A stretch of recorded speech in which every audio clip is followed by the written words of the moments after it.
And I hope I will reach out to all of them as I did. As he mentioned, I had appealed to the youth wing of the Bombay Catholic Sabha a few days back. I've lost track of days. I hope I can appeal to them as well as the senior members of the chamber. Of all the celebrations in the church and community, Christmas is my favorite, of course. For the music, the dancing, the celebration, the sweets. For Mumbai, it's, especially the weather, whether there is traffic or no. And I was just talking to our chief guest today that being in Bandra since 70s, it has been really heavenly out there. And I hope the spirit continues. While coming here, and actually from the day a few days back, your president graciously asked me to be the guest of honor and deliver a Christmas message. I've been trying to look at the relevance, what Christmas of yore has for us, especially the youth of today.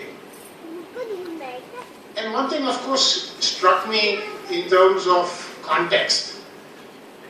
And we have a politician, activist, social worker amongst our midst, so I'm sure she will appreciate the context. Christ was born at a time when a census was declared. Father Anthony, if I remember right, it was King Herod. And we are at a particular time of the year, especially in India, when the Aadhaar card is being issued. It's a census of a particular kind.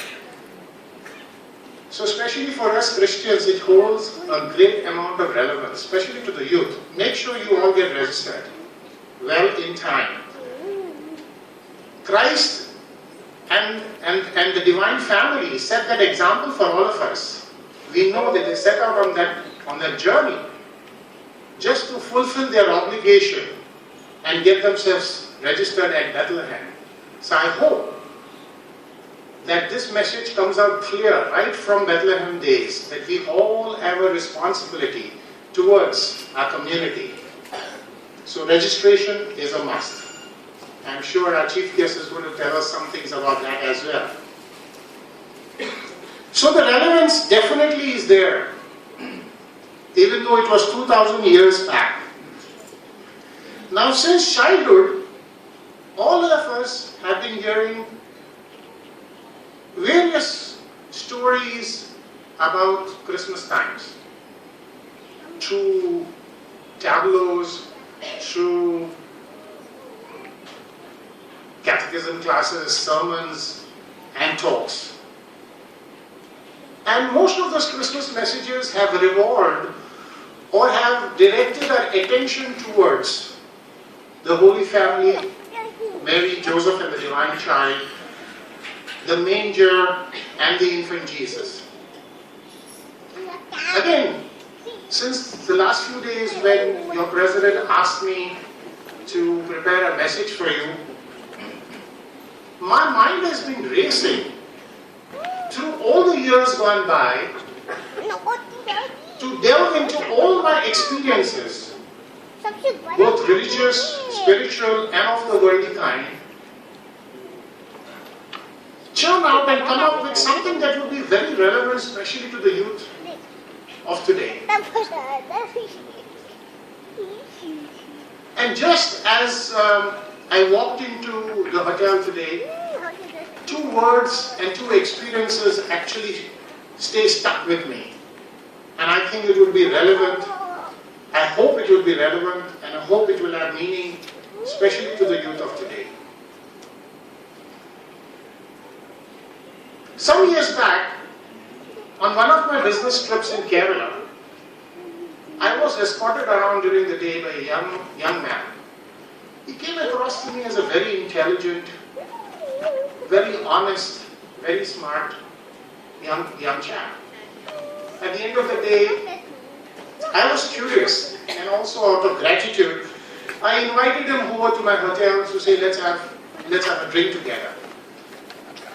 He came on his motorbike which he owned and he was very proud of.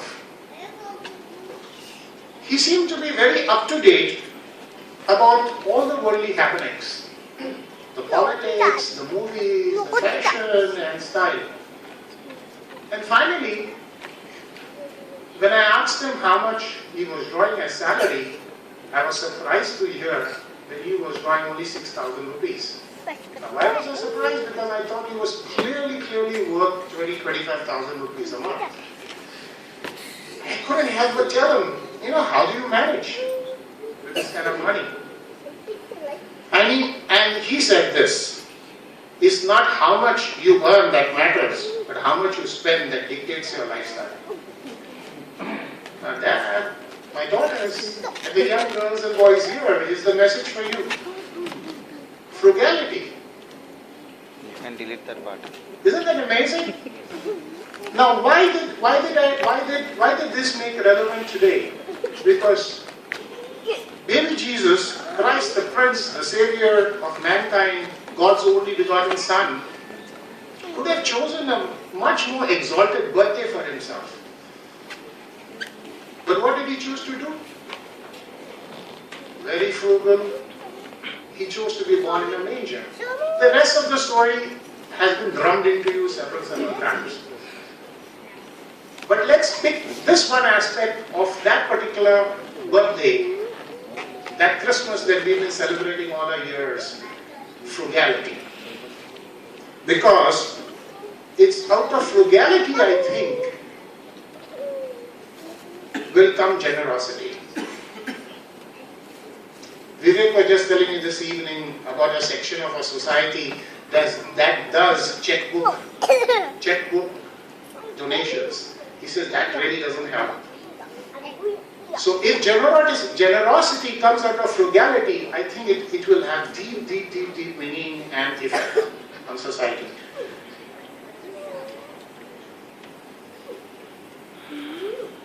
The second experience was just a few days back.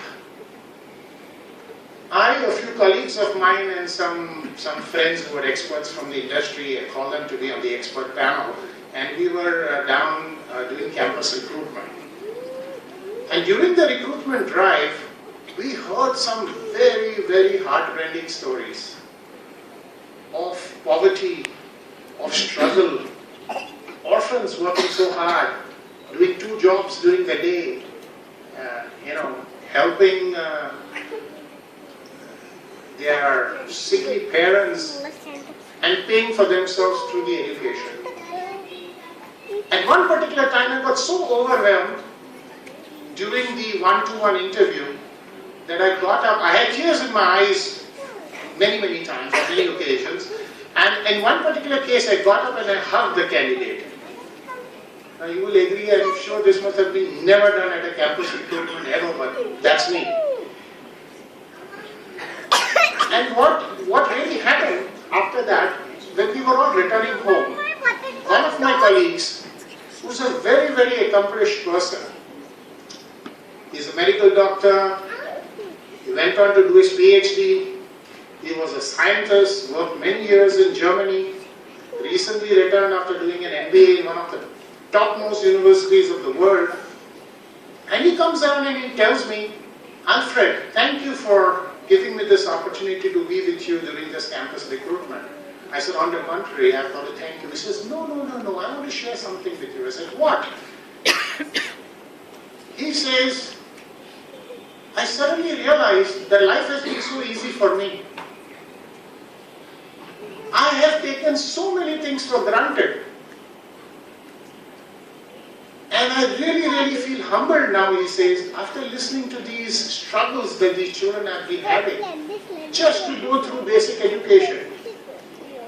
And that, and there came to me, I thought, the message to be shared, that here was an accomplished person who, with all humility, shared with me that it was a revelation for him and he would not take life for granted anymore. And I truly feel that out of humility comes leadership. That's my second message for the youth here. If only you continue to be humble, you will lead. We've all seen that in our chief guest today. The President rightly said that she has been a picture of humility and self-serving. So what better than that message for each and every one of us to revere on this evening.